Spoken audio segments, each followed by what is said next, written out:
Guys, welcome back to our channel Vicky lucky food recipes. ఈరోజు మన ఛానల్లో పిల్లల కోసం ఉగ్గు ఎలా ప్రిపేర్ చేయాలో చూపిస్తాను.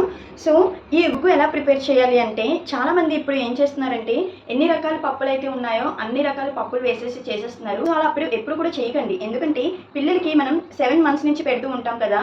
సో కొంచెం పప్పులు యాడ్ చేస్తూ మనం ఉగ్గు అనేది ప్రిపేర్ చేసి వాళ్ళకి ఏ పప్పులు పడుతున్నాయో లేదో అన్నీ చూసుకొని మనం కరెక్ట్గా ఉగ్గు ప్రిపేర్ చేసుకోవాలి. సో అయితే మా పాపకి ఎలా పెట్టానో మా బాబుకి ఎలా పెట్టానో ఆ ఉగ్గు ఈరోజు నేను మీకు చూపిస్తాను.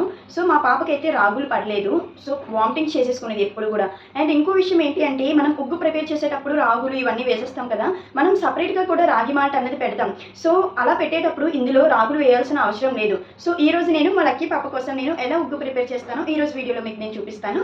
ఓకేనా ఫ్రెండ్స్? 6 months నుంచి 6 months కంప్లీట్ అయిన దగ్గర నుంచి 2 years ప్లస్ వరకు బేబీస్కి ఈ ఉగ్గు మనం పెట్టవచ్చు. చాలా హెల్తీగా ఉంటారు.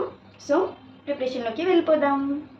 ఉగ్గు కోసం ఫస్ట్ 1 glass రైస్ తీసుకున్నాను. 1 glass రైస్కి 1/4 cup అన్ని పప్పులు తీసుకున్నాను. సో స్క్రీన్ మీద ఇచ్చిన పప్పులన్నీ యాడ్ చేసుకోండి.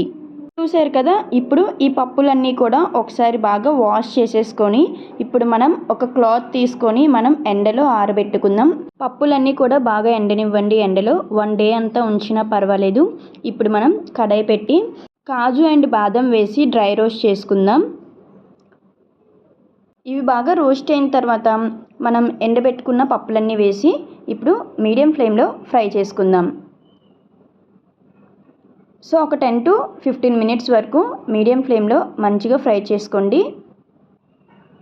సో అవి ఫ్రై చేస్తున్నప్పుడు మనకి ఒక మంచి అరోమాటిక్ స్మెల్ అనేది వస్తుంది. ఇప్పుడు మనం 2 tablespoon వరకు జీరా అండ్ 2 tablespoon వరకు వాము వేసుకుందాం. జీరా అండ్ వాము వేయడం వల్ల డైజెషన్ చాలా ఈజీగా అవుతుంది అండ్ డైజెషన్ ప్రాబ్లమ్స్ కూడా ఉండవు. సో కంపల్సరీగా వేయండి ఇవి. ఇంకా 1 or 2 minutes ఫ్రై చేసుకొని స్టవ్ ఆఫ్ చేసుకోండి. సో ఇవి కంప్లీట్గా కూల్ అయిన తర్వాత మిక్సీ జార్లోకి తీసుకొని మిక్సీ పట్టించండి. సో చూసారు కదా, ఇప్పుడు వీటిని మిక్సీ పట్టించేస్తాను నేను. పప్పులన్నిటినీ కూడా చాలా మెత్తగా మిక్సీ పట్టించండి. చూసారు కదా, ఇప్పుడు వీటిని ఒక జల్లెడ తీసుకొని జల్లించుకుందాం. సో మెత్తగా ఉండే పిండి అంతా కూడా కిందకు వచ్చేస్తుంది. మిగతా గరుకు పిండిని మరొకసారి మిక్సీ పట్టించండి. అలా మొత్తం అంతా మిక్సీ పట్టించండి. చూసారు కదా, నేనైతే మొత్తం అంతా పిండిని మిక్సీ పట్టించేసాను. సో ఇలా చాలా మెత్తగా ఉండాలి పిండి. ఇలా ఉంటే మనం కుక్ చేసుకున్నప్పుడు కూడా బాగుంటుంది అండ్ పిల్లలకి డైజెషన్ కూడా చాలా ఈజీగా అవుతుంది. ఇప్పుడు ఒక బౌల్ తీసుకొని 2 tablespoon వరకు పిండి యాడ్ చేసుకోండి. ఇప్పుడు లంప్స్ లేకుండా వాటర్ వేసి మిక్స్ చేయండి. 6 months ప్లస్ పిల్లలకి 1 tablespoon అయితే సరిపోతుంది. ఎందుకంటే కుక్ చేసేటప్పుడు క్వాంటిటీ డబుల్ అవుతుంది. 1 year ప్లస్ పిల్లలకి 2 spoons పెట్టండి అండ్ డైలీ 1 time పెడితే సరిపోతుంది. ఇప్పుడు ఒక బౌల్లో వాటర్ వేసి మరిగించండి. ఇలా మరిగిన తర్వాత మనం మిక్స్ చేసి పెట్టుకున్న పిండిని వేసి లంప్స్ లేకుండా బాగా కలపండి. ఇప్పుడు ఒక 1 to 2 minutes వరకు బాగా కలుపుతూ ఉండండి.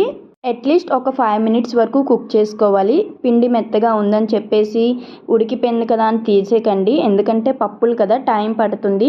సో అట్లీస్ట్ ఒక 5 to 6 minutes వరకు లో ఫ్లేమ్లో బాగా ఉడికించండి. సో అప్పుడు పిల్లలకు కూడా తొందరగా డైజెషన్ అవుతుంది.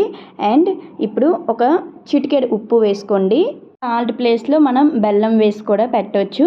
అండ్ ఇలా చేసి పెట్టారంటే పిల్లలు ఇష్టంగా తింటారు అండ్ హెల్తీగా కూడా ఉంటారు. సో నేనైతే ఇలానే చేస్తాను ఫ్రెండ్స్. పిల్లలకి మనం ఏదైనా ఫుడ్ స్టార్ట్ చేస్తున్నప్పుడు ఫస్ట్ తక్కువ క్వాంటిటీలో స్టార్ట్ చేసి వాళ్ళకి పడుతుందో లేదో చూసుకొని అప్పుడు మనం వాళ్ళకి ఫుడ్ ఇంక్రీజ్ చేయాలి. ఇప్పుడు 1 tablespoon గీ యాడ్ చేసుకొని స్టవ్ ఆఫ్ చేసుకోండి. ఉగ్గు అయితే రెడీ అయిపోయింది ఫ్రెండ్స్. నేనైతే ఇలానే చేస్తాను. అండ్ ఇంకా మకానా ఇంకా చాలా వేస్తూ ఉంటారు కదా, అవి మనం సపరేట్గా కూడా చేసుకోవచ్చు. పూహ, అటుకులు, మకానా ఇవన్నీ వేసి ఒక సిర్లాక్ని ప్రిపేర్ చేయొచ్చు. అంతేగాని ఈ పప్పుల్లో యాడ్ చేసి మిక్స్ చేసి వాళ్ళకి పెడితే వాళ్ళకి అంత ఈజీగా డైజెషన్ అవ్వదు ఫ్రెండ్స్. సో ఈ వీడియో కనుక మీకు నచ్చినట్టయితే మీరు కూడా ఇలా ట్రై చేసి మీ పిల్లలకి పెట్టండి. నాకు పిండి ఈ బాక్స్కి వచ్చింది ఫ్రెండ్స్. 1 month వరకు సరిపోతుంది. ఈ వీడియో కనుక మీకు నచ్చినట్టయితే please don't forget to do like, share, comment and subscribe to our channel. ఇంకా బేబీ రెసిపీస్ కావాలి అంటే నాకు కామెంట్ చేయండి. Thank you for watching and మరొక మంచి రెసిపీతో మేము ముందుంటా.